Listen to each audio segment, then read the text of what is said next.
الحمد لله وكفى وسلام على عباده الذين اصطفى أما بعد فأعوذ بالله من الشيطان الرجيم بسم الله الرحمن الرحيم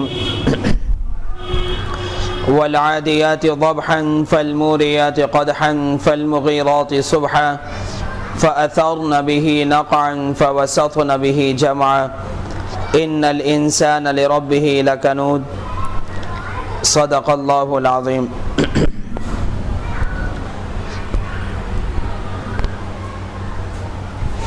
میرے بھائیوں، دوستوں اور بزرگوں، ان آیات مبارکہ میں اللہ تبارک و تعالی نے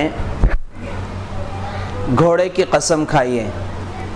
5 آیتیں ہیں اور 5 آیتوں میں اللہ تعالی نے گھوڑے کی 5 صفات کا ذکر کیا ہے اور اس کے بعد ایک بات انسان کو بتائی ہے۔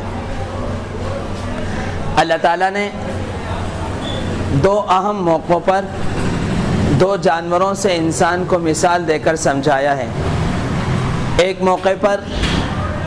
موقع یہ ہے کہ اس موقع پر اللہ تعالیٰ نے گھوڑے کی مثال دے کر انسان کو سمجھایا، اور سورۃ المائدہ میں اللہ تعالیٰ نے کتے کی مثال دے کر انسان کو سمجھایا۔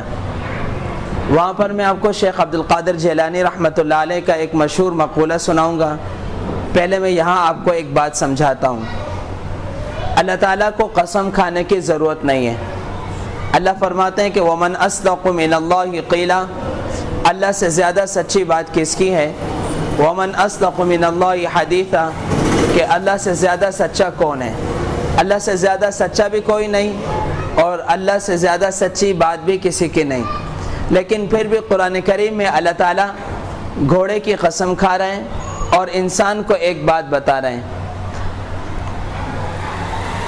اب ایک بات اور آپ کو بتاتا ہوں۔ گھوڑا جب بھاگتا ہے تو اس کے بھاگنے کی 2 طریقے ہیں۔ ایک طریقہ تو اس کا یہ ہے کہ یہ 5 اپنے چاروں ٹانگوں پر بھاگتا ہے۔ جب یہ اپنے چاروں ٹانگوں پر بھاگتا ہے تو اس صورت میں سوار کے گرنے کا عین امکان ہے کہ سوار گر جائے، لیکن جب یہ اپنی رفتار سے بھاگتا ہے تو یہ اپنی دونوں ٹانگوں پر بھاگتا ہے، تو اس صورت میں اس کی کمر بالکل سیدھی ہو جاتی ہے اور یہ اتنا تیز رفتاری کے ساتھ بھاگتا ہے کہ اگلی 2 ٹانگوں سے سہارا لیتا ہے اور پچھلی 2 ٹانگوں سے یہ جھمپ کرتا ہے اور بہت تیزی سے یہ بھاگتا ہے۔ اور بھاگتے ہوئے اگر اس موقع پر سوار لگام کو چھوڑ بھی دے تو اس صورت میں سوار بالکل بھی نہیں گرے گا، اس لیے کہ اس کی گھوڑے کی جو پیٹھ ہے وہ بالکل سیدھی ہو جاتی ہے اور اس کی جو گردن ہے وہ تکبر کی وجہ سے ایسے سیدھی کھڑی ہو جاتی ہے۔ تو اللہ تعالیٰ نے اس کی خاص جو صفات ہیں گھوڑے کے اندر اس کی قسم کھائی۔ فرمایا والعادیات ضبحا، قسم ہے ان گھوڑوں کی جن گھوڑوں کے ٹاپ سے چنگاریاں نکلتی ہیں۔ جب گھوڑا تیزی سے بھاگتا ہے اور تیز رفتار انداز میں وہ بھاگتا ہے اور پتھریلی زمین ہو تو اس کے ٹاپ سے چنگاری نکلتی ہے۔ تو فرمایا والعادیات ضبحا، قسم ہے ان گھوڑوں کی جن کے ٹاپ سے چنگاریاں اڑتی ہیں۔ فالموریات قدحا، جب یہ گھوڑے بھاگتے ہیں تو بھاگنے کی وجہ سے یہ گرد و غبار کو بھی اڑاتے ہیں، تو فالموریات قدحا۔ پھر تیسری بات بتائی فالمغیرات صبحا، نبی اکرم صلی اللہ علیہ وسلم کی صفت تھی کہ آپ صلی اللہ علیہ وسلم کسی جگہ پر حملہ فرماتے تھے تو صبح کے وقت کا انتظار کرتے تھے۔ اگر صبح کے وقت فجر کی اذان کی آواز سنائی دیتی تو نبی اکرم صلی اللہ علیہ وسلم حملہ نہیں فرماتے۔ اگر صبح فجر کی اذان سنائی نہ دیتی تو نبی اکرم صلی اللہ علیہ وسلم حملہ فرماتے۔ تو فرمایا فالمغیرات صبحا، قسم ہے ان گھوڑوں کی جو صبح کے وقت میں غارت گری مچاتے ہیں۔ فالمغیرات صبحا فأثرن به نقعا، اور پھر فرمایا گرد و غبار اڑانے والے گھوڑوں کی قسم فوسطن به جمعا، فوسطن به جمعا، مالک کے اشارے پر یہ گھمسان کی لڑائی کے اندر اور بیچ صفوں کے اندر گھس جاتا ہے، تو اپنے مالک کے اشارے پر اپنی جان کی پرواہ کیے بغیر یہ ان لڑائی اور ان صفوں کے اندر گھس جاتا ہے۔ تو یہ 5 قسمیں اللہ تعالیٰ نے کھائی۔ جب یہ 5 قسمیں اللہ تعالیٰ نے کھائی تو ایک بات اللہ تعالیٰ بتا رہے ہیں کہ ان الانسان لربہ لکنود، کہ انسان اپنے رب کا نافرمان اور ناشکرا ہے۔ اب یہاں پر اللہ تعالیٰ نے گھوڑے کی قسم کھائی اور انسان کے بارے میں بتایا کہ انسان ناشکرا ہے، تو بتانا یہ مقصد ہے کہ اے انسان، یہ گھوڑا ہے کہ انسان کے 2 ٹکے کا گھاس کھا کر اور انسان کا فرما بردار بن جاتا ہے اور اپنے جان کی بازی لگاتا ہے، اپنے جان کی بازی لگاتا ہے۔ جب اپنے جان کی بازی لگا دیتا ہے اور کسی بھی انداز میں وہ گھوڑا اپنے مالک کی نافرمانی نہیں کرتا اور ہر اعتبار سے اپنے مالک کی اطاعت بجا لاتا ہے، تو انسان تیرا اپنے بارے میں کیا خیال ہے؟ جس اللہ نے تجھ پر ہزاروں نعمتیں اور شابیب النعم تجھ پر نعمتوں کی بارش برسائی ہے، تو پھر بھی اس کی نعمتوں کو استعمال کر کر تو نافرمانی اور ناشکری کرتا ہے۔ تو فرمایا والعادیات ضبحا، ان گھوڑوں کی قسم جو گھوڑے بھاگتے ہوئے ان کے منہ سے ہانپنے کی آواز آتی ہے، کہ جب گھوڑا تیزی سے بھاگتا ہے یا انسان تیزی سے بھاگتا ہے، بھاگنے کی وجہ سے ہانپنے کی آواز اس کے منہ سے آتی ہے، تو کہا ہانپنے والے گھوڑوں کی قسم۔ تو فالموریات قدحا، اور ان گھوڑوں کی قسم جن کے ٹاپوں سے چنگاریاں اڑتی ہیں، تیزی سے وہ بھاگتے ہیں، تو بھاگتے ہوئے ان کے ٹاپوں سے چنگاریاں اڑتی ہیں، ان کی قسم۔ اور فالمغیرات صبحا، اور صبح کے وقت غارت گری مچانے والے گھوڑوں کی قسم۔ فاثرن به نقعا، اور جب غارت گری مچائیں گے تو گرد و غبار اڑے گا، تو گرد و غبار اڑانے والے گھوڑوں کی قسم۔ فوسطن به جمعا، اور بیچ جھمگھٹے کے اندر اور گھمسان کی لڑائی میں مالک کے اشارہ کرتے ہی وہ اپنی جان کی پرواہ کیے بغیر وہ سیدھا گھوڑے کو لے کر اندر داخل ہو جاتے ہیں اور پھر گھمسان کی لڑائی میں شریک ہو جاتے ہیں۔ فرمایا یہ 5 صفات گھوڑے کے اندر موجود ہیں۔ فرمایا ان الانسان لربہ لکنود، انسان اپنے رب کا نہایت ناشکرا اور نافرمان ہے۔ امام زین العابدین رحمت اللہ علیہ کے پاس ایک شخص آیا اور آ کر کہنے لگا، حضرت میرے گھر میں تنگ دستی اور فقر و فاقہ بہت زیادہ ہے۔ تو امام زین العابدین رحمت اللہ علیہ نے فرمایا تم چاول کھاؤ۔ پھر دوسرا شخص آیا اور آ کر کہنے لگا، حضرت میرے پاس اللہ کی بہت زیادہ نعمتیں ہیں اور نعمتوں کا بہت زیادہ کثرت ہے، میں چاہتا ہوں کہ یہ نعمتوں کا زوال ہو جائے۔ تو امام زین العابدین رحمت اللہ علیہ نے فرمایا تم بھی چاول کھاؤ۔ تو شاگرد جو موجود تھے انہوں نے فرمایا، حضرت پہلے کو بھی آپ نے چاول کھانے کا کہا، دوسرے کو بھی آپ نے چاول کھانے کا کہا، یہ کیوں؟ تو فرمایا پہلا شخص جس کے گھر میں تنگ دستی اور فقر و فاقہ ہے، جب یہ چاول کو استعمال کرے گا تو یہ اچھی طرح قدر اور منزلت کو سامنے رکھ کر پھر یہ چاول کو استعمال کرے گا، اور دوسرا شخص یہ آدھا کھائے گا اور آدھا پھینکے گا۔ جب یہ آدھا کھائے گا اور آدھا پھینکے گا تو اللہ کی نافرمانی اور اللہ تعالیٰ کی نافرمانی میں مبتلا ہوگا اور کفران نعمت میں مبتلا ہوگا، تو اللہ تعالیٰ کی نعمتوں کا زوال اس کے یہاں سے شروع ہو جائے گا۔ تو امام زین العابدین رحمت اللہ علیہ اپنی والدہ شیربانو رحمت اللہ علیہ کے ساتھ کبھی بھی کھانا نہیں کھاتے تھے۔ تو کسی شاگرد نے کہا، حضرت آپ اس پلیٹ میں کھانا نہیں کھاتے جس پلیٹ میں آپ کی والدہ ماجدہ کھانا کھاتی ہیں۔ فرمایا کہ میں اس پلیٹ میں اس لیے کھانا نہیں کھاتا کہ جب لقمہ توڑ کر پلیٹ کی طرف ہاتھ بڑھاتا ہوں تو ہاتھ بڑھاتے ہوئے میرے ذہن میں یہ بات آتی ہے اور خیال آتا ہے کہ کہیں ایسا نہ ہو کہ جس جگہ سے تم لقمہ بنانا چاہتے ہو اور لینا چاہتے ہو تمہاری ماں کی چاہت ہو کہ وہاں سے لقمہ لے لے، اور تم اس جگہ سے لقمہ لے لو جہاں سے تمہاری ماں کی چاہت تھی کہ وہاں سے لقمہ لے لے، تو تم ماں کے نافرمان بن جاؤ گے۔ جب تم ماں کے نافرمان بن جاؤ گے تو اللہ کا عذاب کے مستحق بن جاؤ گے۔ تو یہاں پر اللہ تعالیٰ نے گھوڑے کی قسم کھا کر انسان کو یہ بات بتلائی کہ اے حضرت انسان، یہ 2 ٹکوں کا چارہ کھا کر انسان سے وفاداری کرتا ہے، اپنے مالک سے وفاداری کرتا ہے، تو حضرت انسان جس اللہ نے تجھے بنایا اور تجھ پر نعمتوں کی بارش کو برسایا، تیرا اپنے بارے میں کیا خیال ہے کہ تو اس رب کا نافرمان ہے یا اس رب کا شکر گزار ہے؟ مکلبین تعلمونہن مما علمکم اللہ، یہاں پر اللہ تعالیٰ جب شکاری کتے کو تعلیم دی جاتی ہے اس کے بارے میں اللہ تعالیٰ ارشاد فرما رہے ہیں کہ مکلبین تعلمونہن مما علمکم اللہ، تم اپنے شکار کرنے والے کتوں کو اس طرح تعلیم دو جس طریقے سے اللہ نے تمہیں سکھلایا ہے۔ جس طرح اللہ نے تمہیں سکھلایا ہے تعلیم دینا اور شکار کرنا، کتوں کے ذریعے سے تم کس طرح شکار کرو گے؟ اللہ تعالیٰ نے جس طرح تمہیں تعلیم دی ہے اس تعلیم کے مطابق انہیں تعلیم دو، علم دو۔ جب تم ان کو علم دے دو گے تو اس علم کی بعد اب اس کو شکار پر چھوڑو، جب شکار پر چھوڑو تو وہ شکار کر کر جب تمہارے پاس لے کر آئے گا تو اب یہ شکار تمہارے لیے حلال ہوگا۔ یہاں شیخ عبد القادر جیلانی رحمۃ اللہ علیہ ایک بہت خوبصورت بات ارشاد فرماتے ہیں اس آیت کے ذیل میں، فرماتے ہیں کہ یہ جو کتا ہے اس کتے کی سب سے محبوب غذا یہ ہے کہ یہ اپنا شکار خود کرے اور شکار کر کر خود کھائے۔ یہ اس کی سب سے محبوب ترین غذا ہے کہ یہ اپنا شکار خود کرے اور شکار کر کر خود کھائے۔ لیکن فرماتے ہیں کہ علم جب اس کتے کو مل گیا اور وہ علم ملا جو اللہ نے اس کو سکھایا تھا، تو اب مالک کے اشارے سے اپنے محبوب غذا کو چھوڑ دیتا ہے اور اپنی غذا کو مالک کے قدموں میں لا کر رکھ دیتا ہے، اپنی خواہش کو ختم کر دیتا ہے، فنا کر دیتا ہے مالک کے اشارے پر۔ فرمایا حضرت انسان تیرا اپنے بارے میں کیا خیال ہے کہ اللہ نے تجھے اتنی نعمتیں دی ہیں تو پھر بھی نفس امارہ کی خواہش کو اور نفس امارہ کو ذبح نہیں کرتا، اور جب نفس امارہ کو تو ذبح نہیں کرتا اور نفس امارہ کے اوپر تو بریک نہیں لگاتا تو اللہ کے نام پر اپنی خواہشات کو ختم نہیں کرتا، تو تیرا اس بارے میں کیا خیال ہے؟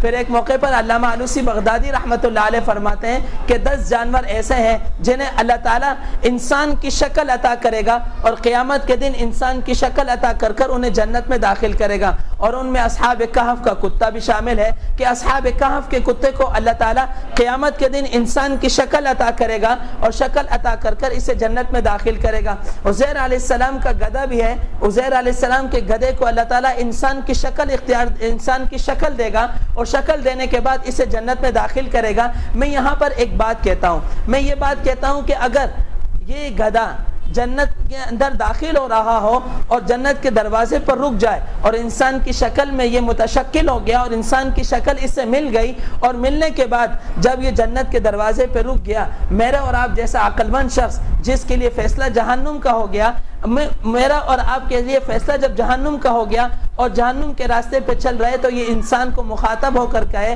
حضرت انسان تجھے اگر دنیا میں کسی کو بیوقوفی کی مثال دینی ہوتی تھی تو میرا نام دے کر کہتا تھا بیوقوف گدھے، کہیں کہ تجھے یہ بات سمجھ میں نہیں آتی، آج میں گدھا بن کر جنت میں جا رہا ہوں، تو عقل مند انسان ہو کر جہنم میں جا رہا ہے کیوں؟ کیا اس کے اس سوال کا جواب میرے اور آپ کے پاس ہوگا؟ یا اصحاب کہف کا کتا جب وہ جنت میں داخل ہو رہا ہوگا، علامہ علوسی بغدادی رحمۃ اللہ علیہ فرماتے ہیں کہ یہ اس کتے کو اللہ تعالیٰ انسان کی شکل دے گا اور شکل دینے کے بعد اسے جنت میں داخل کرے گا، اور جب یہ جنت میں داخل ہو رہا ہو یہ جہنم میں جانے والے انسان سے مخاطب ہو کر کہے حضرت انسان جب دنیا میں اگر تمہیں کسی کو گالی دینی ہوتی تھی تم میرا نام لے کر استعمال کرتے تھے، تمہیں کسی کو ذلیل کرنا ہوتا تھا تم میرا نام لے کر استعمال کرتے تھے، آج میں ذلیل ہو کر جنت میں داخل ہو رہا ہوں، تم عزت والے ہو کر جہنم میں داخل ہو رہے ہو، کیا میرے پاس اور آپ کے پاس اس کے اس سوال کا کوئی جواب ہے؟ تو اللہ تعالیٰ ان دو موقعوں پر قرآن کریم میں ان دو آیتوں مختلف دو مقامات پر مجھے اور آپ کو دو جانوروں سے سمجھا رہا ہے، ایک گھوڑے کے ذریعے سے اور دوسرا انسان کو اللہ تعالیٰ کتے کے ذریعے سے سمجھا رہا ہے کہ شیخ عبد القادر جیلانی رحمۃ اللہ علیہ فرماتے ہیں کہ کتے کی سب سے محبوب غذا یہ ہے کہ وہ شکار خود کرے اور اس شکار کو خود کھائے، لیکن مالک کے اشارے پر وہ اپنی محبوب غذا کو چھوڑ دیتا ہے اور مالک کے قدموں میں لا کر شکار کو رکھ دیتا ہے۔ تو فرمایا حضرت انسان تو بھی اپنے رب کے حکم پر نفس امارہ کو ذبح کر دے اور نفس امارہ کو ذبح کر کر اللہ کے حکم کے آگے سر جھکا لے۔ جب تو اللہ کے حکم کے آگے سر جھکا لے گا تو اللہ تجھے وہ بھی دے گا جو تیری چاہت ہوگی اور وہ بھی دے گا جو تیرے گمان میں بھی نہیں ہوگا۔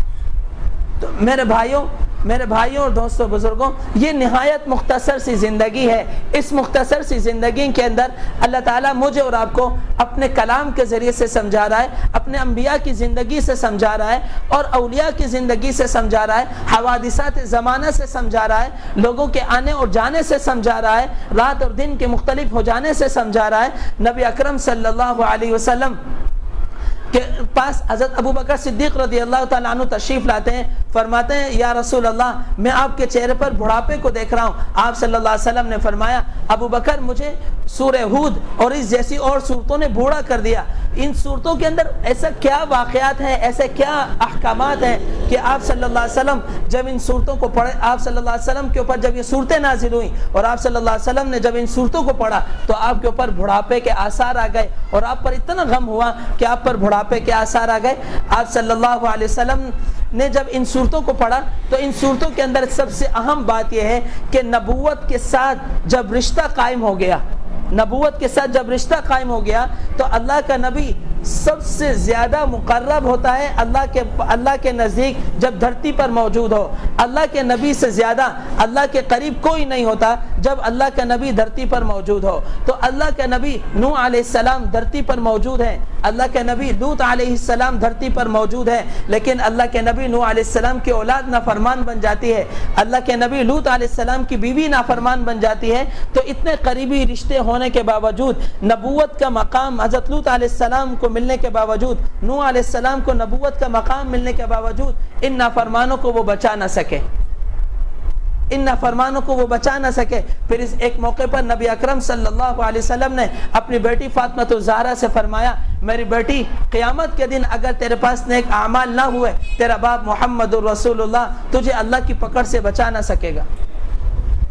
تو اتنے سخت احکام اللہ تعالیٰ نے سورہ ہود میں نازل فرمائے. تو میں اور آپ کہاں, میں اور آپ کس امید پر بیٹھے ہیں, میں اور آپ کس امید پر اللہ کے احکامات کو ضائع کر رہے ہیں. نبی اکرم صلی اللہ علیہ وسلم کی سنتوں کا جنازہ اپنے گھروں سے, اپنی زندگیوں سے, بازاروں سے, ایوانوں سے, عدالتوں سے نکال رہے ہیں. کس بنیاد پر؟ کیا ہمارے پاس کوئی ایسی چیز ہے؟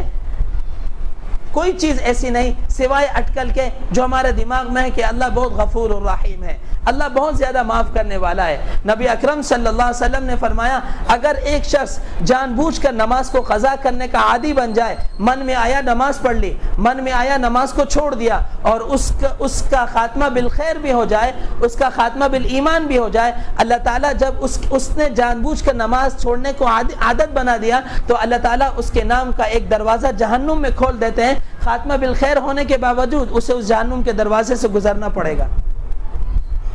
تو اللہ تعالیٰ مجھے اور آپ کو یہ بات سمجھا رہے ہیں کہ جس طریقے سے یہ ایک گھوڑا 2 ٹکے کا چارہ کھا کر اپنے مالک کے اشارے پر اپنی تمام خواہشات کو قربان کر دیتا ہے, اپنی مرضی کو قربان کر دیتا ہے, حضرت انسان تو اللہ کے حکم کے آگے سر جھکا لے اور اللہ کے حکم کے آگے اپنی خواہشات کو ختم کر دے, اللہ کے حکم کے آگے, نبی اکرم صلی اللہ علیہ وسلم کے طریقے کے آگے اپنے خاندان کے رسم و رواج کو ختم کر دے.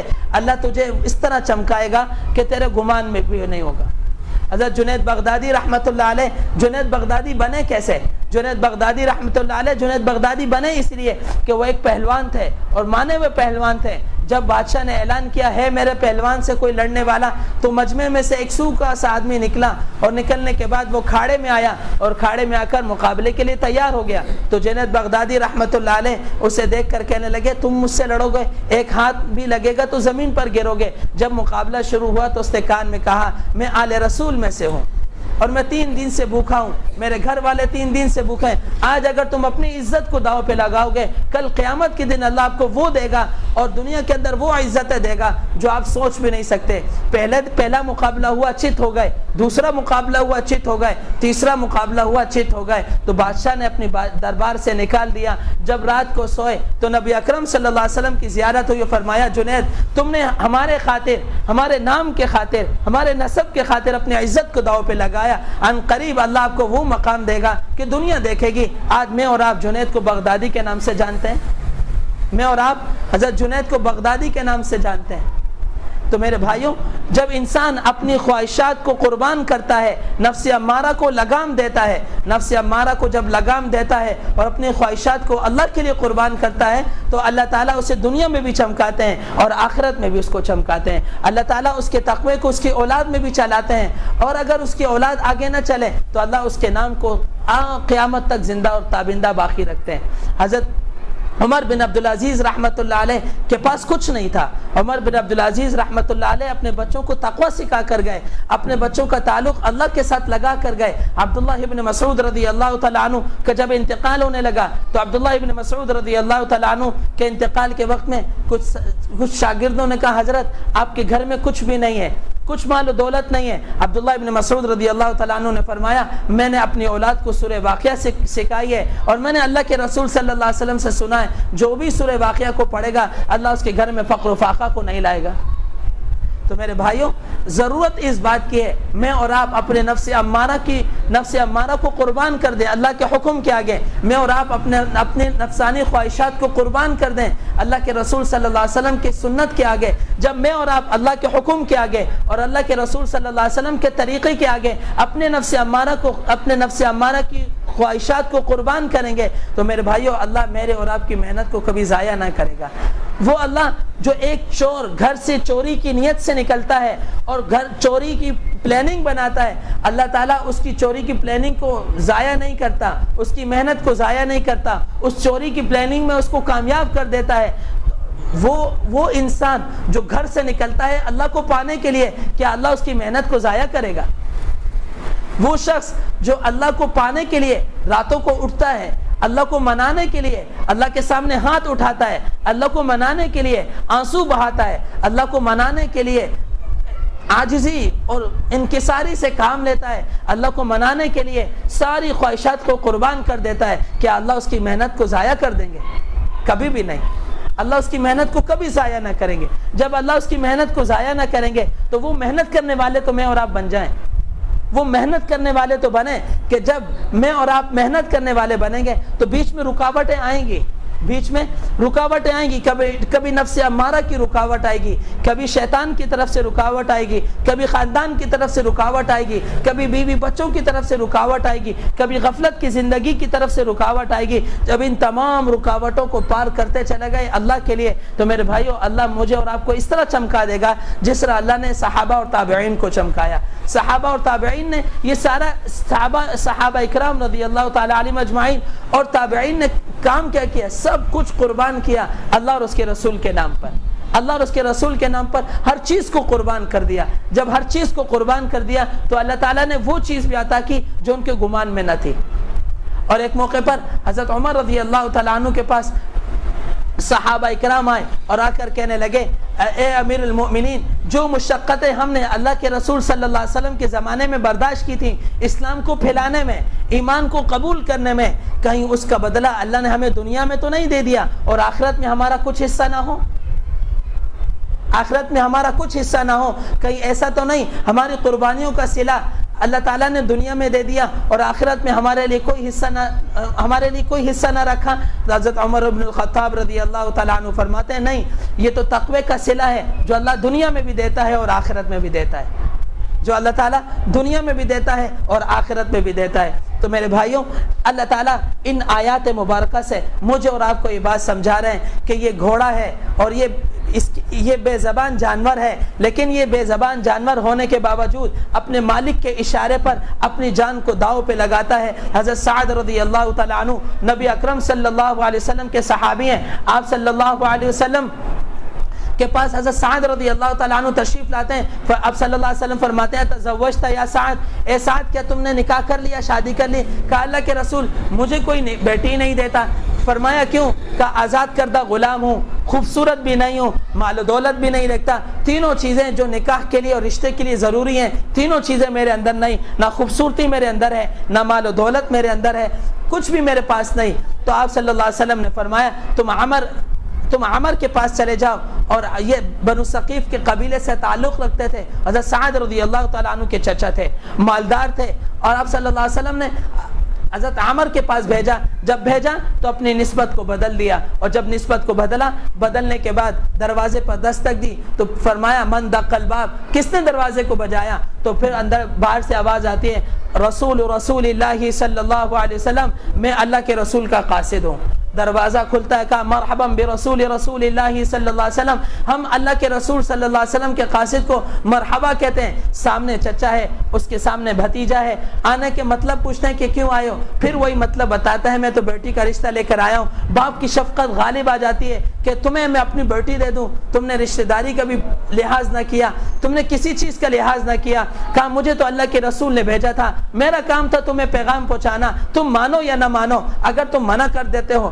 میں اللہ کے رسول کے پاس واپس چلا جاتا ہوں، تم ہاں کرو گے تب بھی میں اللہ کے رسول کے پاس چلا جاؤں گا. حضرت عمر رضی اللہ تعالیٰ عنہ غصے ہو گئے، وہ واپس چلے گئے. بیٹی اندر بھی یہ بات سن رہی تھی. جب بیٹی نے یہ بات سنی تو کہا ابا جان آنے والے کو نہ دیکھو بھیجنے والے کو دیکھو، آنے والے کو نہ دیکھو بھیجنے والے کو دیکھو. بھیجنے والا تو چودھری کا چاند ہے، بھیجنے والا تو اللہ کا حبیب ہے، بس میں اسی کے بھیجنے پر راضی ہوں. بس آپ چھوڑیں، ہاں نہ کو چھوڑیں، ہاں کریں قبل اس کے کہ وہ اللہ کے رسول کی مجلس میں پہنچ جائے، جبرائیل میرے اور آپ کے لیے کوئی حکم لے کر آئے، آپ فوراً جائیں اور جا کر کہیں نکاح پڑھائیں. مجھے وہ بندہ راضی ہے، چاہے وہ غریب ہے، چاہے وہ آزاد کردہ غلام ہے، چاہے اس کے پاس کچھ بھی نہیں، میں بھیجنے والے کو دیکھتی ہوں، آنے والے کو نہیں دیکھتی. حضرت عمر رضی اللہ تعالیٰ عنہ جب رسول اللہ صلی اللہ علیہ وسلم کے پاس پہنچے تو سعد رضی اللہ تعالیٰ عنہ پہلے پہنچ چکے تھے. آپ صلی اللہ علیہ وسلم نے حضرت عمر کو دیکھ کر کہا ہمارے قاصد کو تم نے واپس کر دیا. کہا نہیں اللہ کے رسول نکاح پڑھائیے، میں نکاح کی حامی کے لیے آیا ہوں. آپ صلی اللہ علیہ وسلم نے نکاح پڑھایا، 4000 درہم حق مہر مقرر کر دیا. حضرت سعد رضی اللہ تعالیٰ عنہ نے فرمایا اللہ کے رسول 4 درہم نہیں ہے، آپ نے 4000 درہم میری بیوی کا حق مہر مقرر کر دیا. تو آپ نے فرمایا کوئی بات نہیں، تم عبد الرحمن ابن عوف رضی اللہ تعالیٰ عنہ کے پاس جاؤ، عثمان ابن عفان رضی اللہ تعالیٰ عنہ کے پاس جاؤ اور جا کر کہو آج میری شادی ہے اور میری بیوی کا حق مہر 4000 درہم ہے اور تمہیں وہ دے دیں گے. جب حضرت عثمان رضی، یہ بات آگے کی بات غور سے سنو، جب حضرت عثمان رضی اللہ تعالیٰ عنہ کے پاس حضرت سعد رضی اللہ تعالیٰ عنہ پہنچتے ہیں، گھر کے دروازے کے باہر پہنچتے ہیں تو حضرت عثمان رضی اللہ تعالیٰ عنہ ڈانٹ رہے ہوتے ہیں اپنی بیوی کو ڈانٹ رہے ہیں. حضرت عثمان رضی اللہ تعالیٰ عنہ کی بیوی کون ہے؟ رسول اللہ صلی اللہ علیہ وسلم کی بیٹی. حضرت عثمان بن عفان رضی اللہ تعالیٰ عنہ کی زوجہ مطہرہ کون ہے؟ رسول اللہ صلی اللہ علیہ وسلم کی بیٹی. حضرت عثمان رضی اللہ تعالیٰ عنہ اپنی بیوی کو کیا ڈانٹ رہے ہیں کہ تم نے رات کو چراغ میں تیل اتنا زیادہ ڈال دیا کہ سارا تیل جل گیا، تمہیں اتنا زیادہ تیل نہیں ڈالنا چاہیے تھا. حضرت سعد رضی اللہ تعالیٰ عنہ باہر کھڑے ہو کر یہ بات سن رہے تو کہنے لگے جو شخص بیوی کو تیل کے زیادہ جلنے پر ڈانٹے وہ مجھے کیا دے گا. واپس ہونے لگے تو اب واپس پلٹے، کہنے لگے نہیں تو یہاں اللہ کے رسول کا قاصد ہے، تو اپنے ذہن سے فیصلہ نہ کر، تجھے اللہ کے رسول نے بھیجا ہے، تو دروازے کو دستک دے. جب دروازے کو دستک دیا حضرت عثمان رضی اللہ تعالیٰ عنہ باہر تشریف لائے تو آنے کی وجہ پوچھی تو وجہ بتانے کے بعد حضرت عثمان رضی اللہ تعالیٰ عنہ گھر کے اندر داخل ہوئے. ایک بڑا تھیلا جو درہموں سے بھرا تھا لا کر حضرت سعد رضی اللہ تعالیٰ عنہ کے ہاتھ میں دیا. حضرت سعد رضی اللہ تعالیٰ عنہ دیکھ کر ہکے بکے حیران رہ گئے تو ایک سوال کیے بغیر نہ رہ سکے. فرمانے لگے تم اپنی بیوی کو اس بات پر ڈانٹ رہے تھے کہ تیل چراغ کے اندر تیل زیادہ ڈال دیا اور بیوی کو تیل کے زیادہ جلنے پہ ڈانٹا اور مجھے بحساب دیا. تو ایک خوبصورت جواب ارشاد فرمایا، کہا اس کا حساب اللہ کو دینا ہے، اس کا حساب اللہ سے لینا ہے. اللہ کو کوئی حساب دے نہیں سکتا، اللہ سے حساب لینا آسان ہے، اس کا حساب اللہ کو دینا ہے، اس کا حساب اللہ کو دینا ہے، اس کا حساب اللہ سے لینا ہے. پھر اس کے بعد عبد الرحمن ابن عوف رضی اللہ تعالیٰ عنہ کے پاس گئے. عبد الرحمن ابن عوف رضی اللہ تعالیٰ عنہ نے 2000 درہم دیے، 6000 درہم ہو گئے. جب 6000 درہم ہوئے بازار گئے، 4000 درہم کو الگ کر کے رکھا، 2000 درہم کی شاپنگ کرنے لگے. جب 2000 درہم کی شاپنگ کرنے لگے یکلخت ایک آواز لگی، یا خیل اللہ ارکبی، اللہ کے سواروں سوار ہو جاؤ. اللہ کے رسول میدان جہاد میں جہاد کے لیے چلا گیا. سعد رضی اللہ تعالیٰ عنہ سوچنے لگے کہ میں اپنی سہاگ کو روشن کروں یا اللہ کے رسول صلی اللہ علیہ وسلم کے ساتھ جا کر جہاد کروں. آپس میں ابھی اپنے نفس کے ساتھ یہ باتیں کر رہے تھے تو کبھی کہتے ہیں نہیں میں اپنی شادی کو تکمیل تک پہنچاتا ہوں، پھر کبھی کہتے ہیں نہیں اللہ کے رسول صلی اللہ علیہ وسلم میدان جہاد میں جہاد کریں تو اپنی شادی کو تکمیل تک پہنچائے، یہ بات اچھی نہیں. پھر ایک نقاب خریدتے ہیں، کپڑا خریدتے ہیں، اس سے نقاب لگاتے ہیں اور نقاب لگانے کے بعد ایک گھوڑا خریدتے ہیں، پھر ایک تلوار خریدتے ہیں، گھوڑے کو ایڑ دیتے ہیں اور صفوں کو چیرتے ہوئے وہ میدان جہاد میں پہنچ جاتے ہیں اور سب کی صفوں کو اکھاڑ کر پھینکتے ہیں. تو ایک صحابی حضرت علی سے پوچھتے ہیں علی کی کون ہے جو صفوں کو اکھاڑ کر پھینک رہا ہے؟ تو حضرت علی رضی اللہ تعالیٰ عنہ فرماتے ہیں ہوگا کوئی تیسرے آسمان کا فرشتہ، چوتھے آسمان کا فرشتہ جسے اللہ نے ہماری مدد کے لیے بھیجا ہے. حضرت سعد رضی اللہ تعالیٰ عنہ ایک ہاتھ سے اپنے گھوڑے کی لگام کو لگام کو پکڑے، دوسرے ہاتھ سے تلوار چلاتے چلے جا رہے ہیں، ایک دم ایک تیر آتا ہے حضرت سعد رضی اللہ تعالیٰ عنہ کو لگتا ہے، دوسرا تیر آتا ہے حضرت سعد کے گھوڑے کی گردن پر لگتا ہے تو گھوڑے کی دونوں ٹانگیں اچھلتی ہیں، سعد رضی اللہ تعالیٰ عنہ زمین پر گرتے ہیں، نقاب کھل جاتا ہے۔ تو ایک صحابی جب دیکھتا ہے یہ تو سعد ہے نہ کہ آسمان کا فرشتہ، فوراً کہتا ہے اصیب سعد، اصیب سعد، سعد شہید ہو گیا، سعد شہید ہو گیا۔ آپ صلی اللہ علیہ وسلم فرماتے ہیں میں تو سعد کو مدینے میں چھوڑ کر آیا، سعد میدان جہاد میں کیا کر رہا ہے؟ آپ صلی اللہ علیہ وسلم بھاگتے ہوئے تشریف لاتے ہیں اور آ کر آپ صلی اللہ علیہ وسلم اس طرح چار زانو بیٹھتے ہیں، حضرت سعد رضی اللہ تعالیٰ عنہ کے سر کو اٹھا کر آپ اپنے یہاں ٹانگ پر رکھتے ہیں، ران مبارک پر رکھتے ہیں، آپ کی آنکھوں سے آنسو بہتا ہے، پھر آپ مسکراتے ہیں، پھر آپ چہرے کو پھیر دیتے ہیں۔ صحابہ فرماتے ہیں اللہ کے رسول آپ نے 3 عمل ایک مجلس میں کیے۔ آپ صلی اللہ علیہ وسلم نے فرمایا رویا اس بات پر کہ اسے کوئی لڑکی نہیں دیتا تھا، آج جب اس کی شادی ہو گئی، بیوی اس کا انتظار کر رہی، یہ میدان جہاد میں شہید ہو گیا، مجھے رونا اس بات پر آیا۔ کہا مسکرایا اس لیے کہ میں نے دیکھا حور عینہ تیزی سے دوڑ لگا کر آ رہی ہے کہ سعد کو گلے سے لگا لے، تو مسکرایا، اور منہ اس لیے پھیرا کہ حور عینہ کی پنڈلی سے کپڑا ہٹ گیا تو مجھے حیا آئی کہ میری نگاہ کسی غیر محرم لڑکی کی پنڈلی پہ پڑ جائے، تو میں نے اپنے چہرے کو پھیر لیا۔ یہ وہ گھوڑا ہے جو اپنی جان کی بازی لگاتا ہے، مالک کی نافرمانی نہیں کرتا اور مالک کے اشارے پر اپنی جان کی قربانی دے دیتا ہے۔ میرے بھائیوں، میں اور آپ نفس امارہ کی قربانی دے دیں، اپنی خواہشات کی قربانی دے دیں، اللہ کے حکم کے آگے، نبی اکرم صلی اللہ علیہ وسلم کے طریقے کے آگے۔ اگر میں اور آپ نفس امارہ کی قربانی دے دی اور خاندان کے رسم و رواج کی قربانی دے دی، صرف اللہ کے لیے، صرف اللہ کے لیے، صرف اللہ کے لیے خاندان کے رسم و رواج کو توڑ دیا، خاندانی رسم و رواج کو چھوڑ دیا اور صرف اللہ کے لیے دین کو زندہ کیا اپنی زندگی میں، نہ کہ دین کو زندہ کیا دوسروں کی زندگی میں۔ میرے بھائیوں، آج مسئلہ اس بات پر ہے، میں دین زندہ کرنا چاہتا ہوں سامنے والے کی زندگی میں، میں دین زندہ کرنا نہیں چاہتا اپنی زندگی میں۔